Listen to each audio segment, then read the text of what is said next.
About 5 years ago, I started working with a team to develop a technology that would address infant mortality in developing countries. We were about to set off to India to do this work, but we had a critical question in front of us. Were we going to design a solution that could be used by doctors and trained healthcare professionals, or one that could be used by mothers in village settings? In answering this question, we came upon a revelation that has completely changed the way I think about technology. My journey started when I was doing research in India, where the largest number of infant deaths occur. As I was traveling from village to village, I would meet countless women who had lost their babies, like Sujata. Sujata is from a village in South India where the nearest hospital is over 15 miles away. She lost not only one, but all three of her babies. She described to me her desperate attempts to seek care for each of her infants, but in every case, she didn't have the money to access traditional hospitals or modern medical equipment. Sujata is not alone. Every year around the world, 3 million babies die in the first 28 days of their life. That's 6 babies every minute. Most of these deaths go forgotten about for the most part, except for by mothers. It was only upon meeting these selfless and courageous women that I began to understand the suffering behind the numbers. And I came to see that a mother, no matter how poor or impoverished or uneducated, will do anything to save her child. One of the biggest problems these vulnerable babies face, especially low birth weight and premature babies, is staying warm. They're unable to regulate their own body temperature. That's the primary function of an incubator. But incubators are expensive, they cost up to $20,000, they require a constant supply of electricity, and they're difficult to operate, so you're not going to find them in rural areas. Instead, you see local solutions like light bulbs or space heaters. Solutions that are both unsafe and ineffective. You also have traditional practices like skin-to-skin care or putting the baby against a mother's bare chest. This is an incredibly effective form of thermoregulation and has a host of other benefits like promoting breastfeeding and mother-to-child bonding.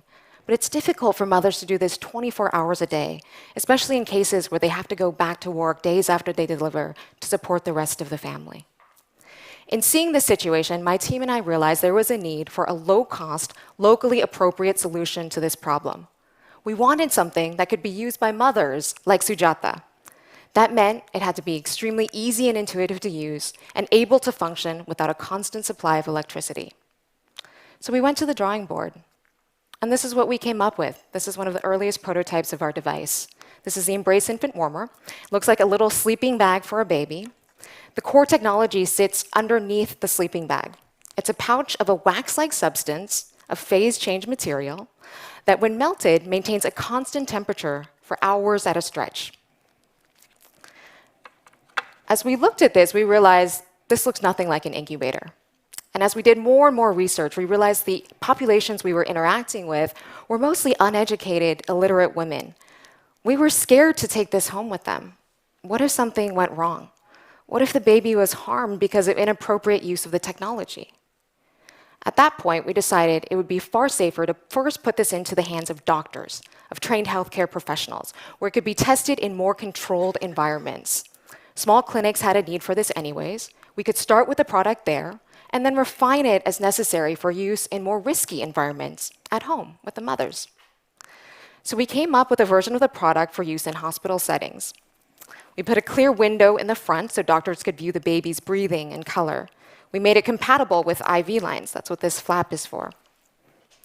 Most hospitals in India have at least some access to electricity, so we created an electric heater that would require 30 minutes of power, after which the wax pouch would stay warm on its own for the next 4 hours. Looks simple, but this went through hundreds of iterations and over 2 years of intense product development and clinical testing. Finally, at the end of 2011, we were ready to launch the product. I still remember how excited I was to hand carry the very first unit to our first customer. And there she is. In the meantime, we continued to develop a version of the product that could be used at home by the mothers. We went to dozens of villages, interviewing hundreds of mothers to make sure that the product was appropriate for their settings.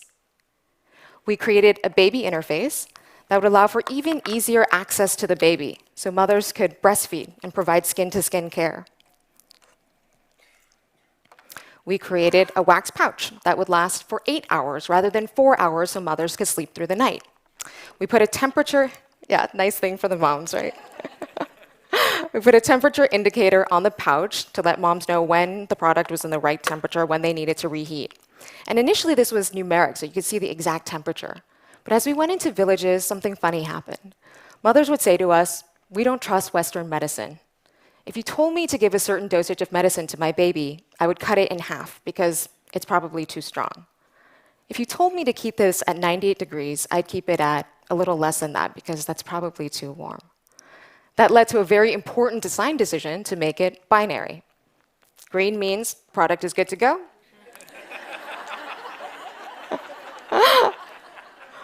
Red means don't use it. Easy, right?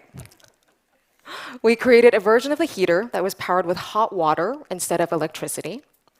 And we made the instructions entirely pictorial so illiterate women could understand. We discovered that many women also couldn't read numbers, but they were familiar with the hand signals associated with counting. So that's what you see here on this poster. At the end of 2012, we were finally ready to pilot this product. This was the moment we had been waiting for the last 4 years. We were really excited, but we were scared too. What if something went wrong? We went into the field and we started training doctors, nurses, and mothers how to use the product, after which mothers would take it home with them. A couple weeks later, we went back and we conducted training assessments to make sure everyone retained the information. When we got the results back, we were shocked. Guess who it was who performed the best across these assessments? It was the moms. In retrospect, this makes perfect sense. In a country like India, you have 1 doctor for every 2,000 patients. Doctors simply don't have the time to pay careful attention to every patient or every new technology.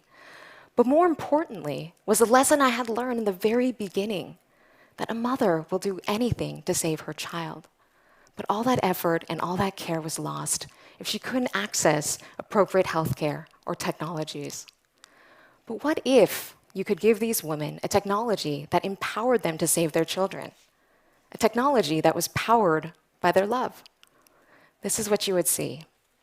This is Mariamo. Mariamo has 3 children. She makes less than $2 a day. She gave birth to her son 2 months prematurely and borrowed $700 from friends, families, and neighbors to put him in a neonatal intensive care unit. She herself didn't have money to stay in the hospital, so she slept on the floor outside.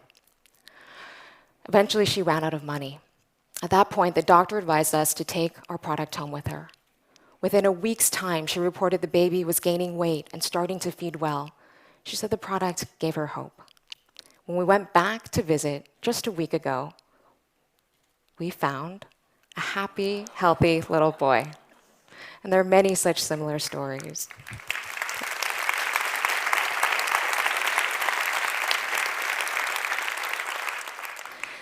Through these experiences, I've come to learn that technology itself is only part of the solution.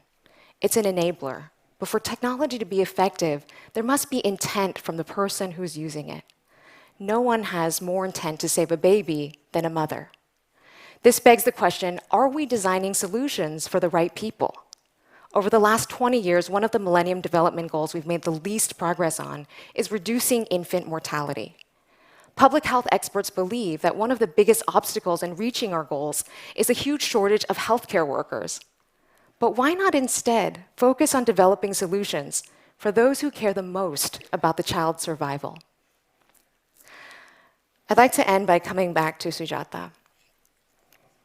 After Sujata told us her story and we showed her our product, she began to cry. And she said over and over again, maybe if I had this, maybe I could have saved my babies. Those words haunt me, and they drive me. I believe we can solve challenging global problems, even beyond infant mortality, with the most powerful thing in the world, love. Technology alone can't change the world. Technology powered by love can. Thank you.